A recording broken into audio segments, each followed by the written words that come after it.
Hello दोस्तों, SS लोकर्स academy में आप सबका स्वागत है।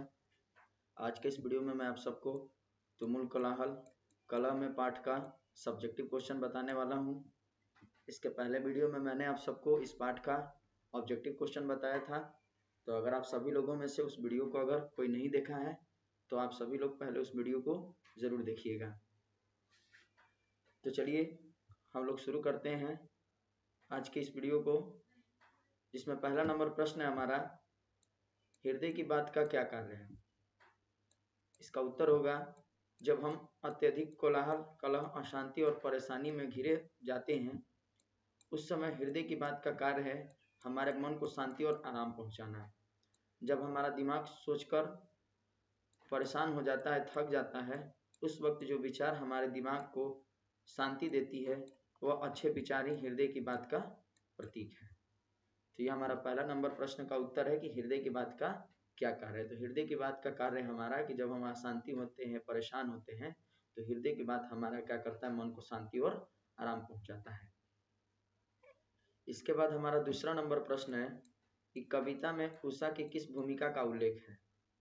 इसका उत्तर होगा, उषा का अर्थ होता है भोर की पहली प्रकाश। कविता में उषा की भूमिका है मन को घोर अंधकार से ज्योति रेखा की तरह आराम और आनंद की प्रकाश की ओर ले जाना है। तो ये हमारा दूसरा नंबर प्रश्न का उत्तर था। अगला प्रश्न हमारा तीसरा नंबर है, चातकी किसके लिए तरसती है। ये तीसरा नंबर प्रश्न है कि चातकी किसके लिए तरसती है। इसका उत्तर होगा कि चातकी मरुस्थल में रहने वाली एक पंछी है जो केवल स्वाति नक्षत्र में होने वाली वर्षा जल को ही ग्रहण करती है और उसी एक बूंद के लिए तरसती है। यानी चातकी को मैंने जब पाठ पढ़ाया था उस समय भी बताया था कि चातकी जो है स्वाति नक्षत्र की एक बूंद के लिए ग्रहण करने के लिए वो तरसते रहती है।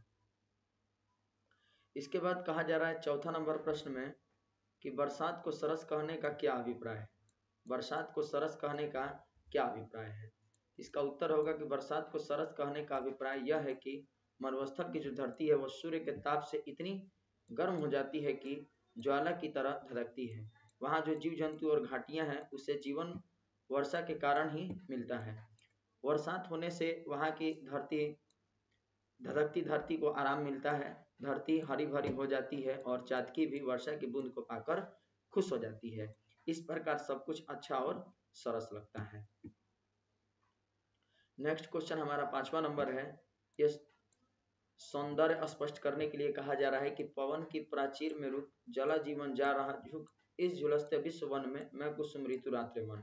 इन पंक्तियों का कहा जा रहा है कि आप क्या कीजिए, सौंदर्य स्पष्ट करिए। इन पंक्तियों का काव्य सौंदर्य स्पष्ट करिए। तो इसका उत्तर होगा, प्रस्तुत पंक्तियां हमारी पाठ्य पुस्तक दिगंत भाग 2 के तुमुल कोलाहल कलह में कविता से संकलित है या ली गई है। यह कविता महाकाव्य कामायनी का अंश है।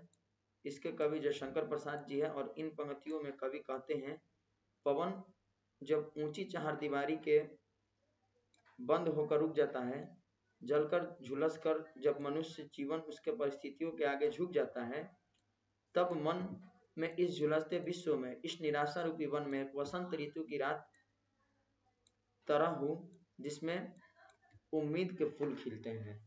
यानी जो इस पंक्तियां हैं, पंक्तियों का सौंदर्य यही है कि जब पवन रूपी चहारदीवारी में जीवन जो है बंद हो जाता है और जीवन हमारा मनुष्य का जीवन जो परिस्थितियों के आगे जो है झुक जाता है, जल करके रुक जाता है, तब श्रद्धा बोलती है कि रे मन में इस झुलसते विश्व वन में क्या हूँ। यानी जो निराशा रूपी वन है इसमें वसंत ऋतु की तरह हूँ और मैं इस जिंदगी में क्या हूँ, फूल खिलने वाली हूँ, या मैं उम्मीद में फूल खिलते है, जैसे उम्मीद में फूल खिलते हैं उसी के समान मैं भी हूँ। फिर आगे छठा नंबर प्रश्न में कहा जा रहा है कि सजल जलजात का अर्थ क्या है। सजल या सजन जलजात का अर्थ क्या है। इसका उत्तर होगा सजल होगा, ठीक ना, सजल जलजात का अर्थ क्या है। इसका उत्तर होगा, सजल जलजात का अर्थ है जल में खिला हुआ कमल।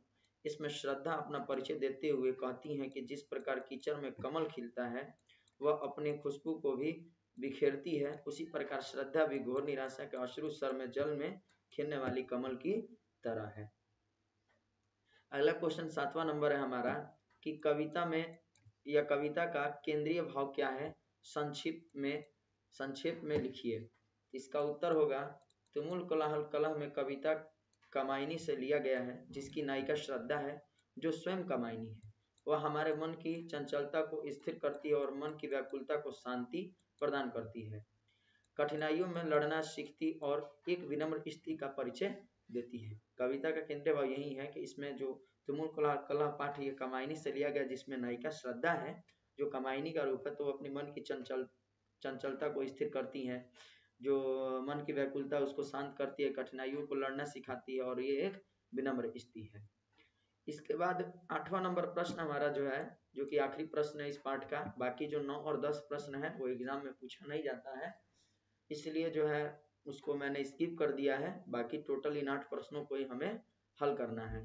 तो 8वां नंबर प्रश्न है हमारा कि कविता में विषाद और व्यथा का उल्लेख है, यह किस कारण से है? अपनी कल्पना से उत्तर दीजिए। इसका उत्तर होगा कि कविता में विषाद और व्यथा का उल्लेख, कविता में विषाद और व्यथा का उल्लेख हमारे जीवन में आने वाली कठिनाइयों, बाधाएं, दुख, तकलीफ और हमारे रास्ते में आने वाली अड़चनें, जिससे हमारा मन अशांत हो जाता है, डर या भय से ग्रसित हो जाता है, इसी कारण से है। तो ये हमारा 8वां नंबर का उत्तर था। टोटल हमने 8 प्रश्नों को हल किया आज, 1 से लेकर के 8 प्रश्नों का। 9 और 10 प्रश्न के बारे में मैंने बता ही दिया कि 9 और 10 प्रश्न को हमें हल नहीं करना है। तो ये हमारा पाठ आज कंप्लीट हो गया। अगले वीडियो में मैं आप सबको 7वां लेसन पुत्र वियोग बताऊंगा, जिसकी कवित्री सुभद्रा कुमारी चौहान है। तो आप सभी लोग ऐसे ही हमारे साथ बने रहें, और जो लोग हमारे चैनल पर नए हैं वो हमारे चैनल को सब्सक्राइब कर लेंगे, बेल आइकन को प्रेस कर देंगे, ताकि हमारे नए नए वीडियो का अपडेट जो है आप सभी लोगों तक पहले पहुंच सके। धन्यवाद।